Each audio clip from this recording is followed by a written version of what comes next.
Bonjour tout le monde, ici Clément Genet, planificateur financier. J'espère que vous allez bien. Très heureux de vous revoir. Et voici maintenant la chronique d'avril. Donc, pour notre chronique d'avril, j'ai le goût de vous conter une histoire. L'histoire d'un de mes clients qui s'appelle François. Bon, évidemment, j'ai changé les noms, j'ai changé les dates, j'ai changé les montants. Mais sachez bien que cette histoire-là est à toute fin pratique véridique. Donc, François est client avec moi depuis une quinzaine d'années, et François il a 55 ans. François n'a pas d'enfant.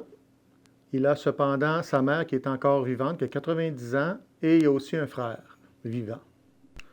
François a aussi une conjointe qui s'appelle Diane. Il est avec Diane depuis environ une douzaine d'années et ils vivent ensemble, son conjoint de fait. Diane a aussi deux enfants que François considère pratiquement comme les siens, puisqu'il les a connus à 8 et 9 ans, et puis en plus, ils ne voient pratiquement plus leur père biologique.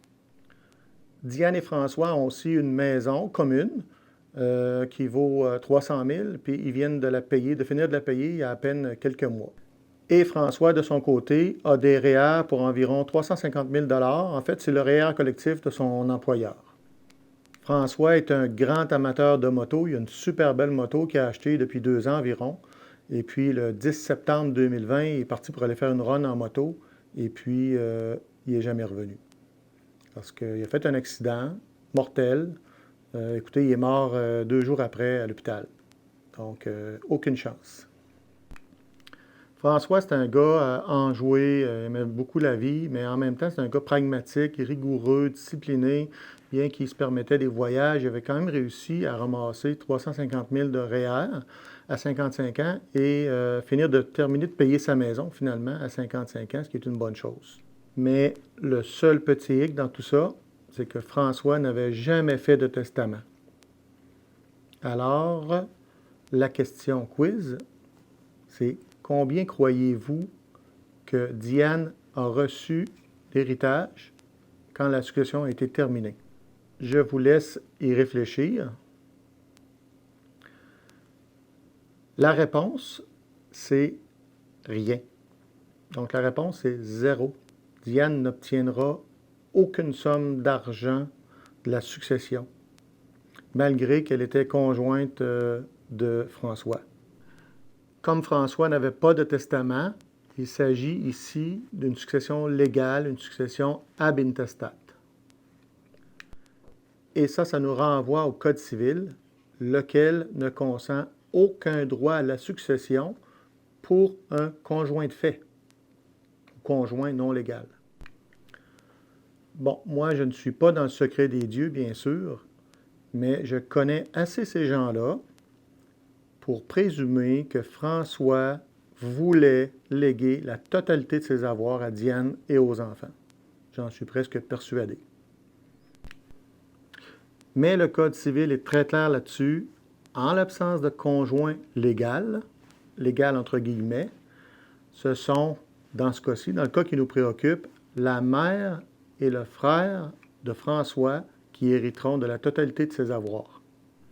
Un petit détail cependant, et heureusement, François avait souscrit une assurance vie de 100 000 là, avec moi, sur lequel il avait nommé Diane comme bénéficiaire. Donc, petit baume sur ses malheurs. Elle a reçu un chèque là, de 100 000 quelques semaines après le décès.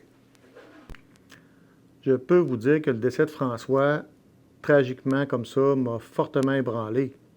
Mais ce qui m'a encore plus ébranlé, c'est de voir que Diane s'appauvrissait après tout ça. Ce qui, selon moi, ne fait aucun sens. François, comme bien d'autres personnes, se disait « Je suis jeune, je suis en forme, ma mère à 90 ans est en pleine forme, je ne prends pas de médicaments, donc j'ai bien le temps de voir à ça mon testament. » Mais comme vous le constatez, les implications peuvent être dramatiques. Alors moi, ce que je vous dis, je vous conseille, ceux qui n'ont pas de testament, appelez un notaire, faites un testament. C'est le plus beau cadeau que vous pouvez faire à ceux que vous aimez. Donc voilà, c'est ce qui met fin à notre capsule Pause Café d'avril, en espérant que vous avez aimé, en espérant que ça vous servira, bien sûr. il existe une version texte de cette capsule sous forme d'infolette sur notre site web de genetfinance.com et notre page Facebook Groupe Jeunesse Services Financiers.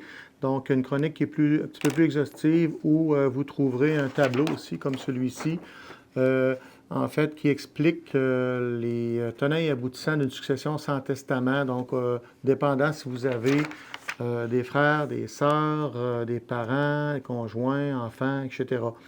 Alors voilà, merci beaucoup et au plaisir. À la prochaine.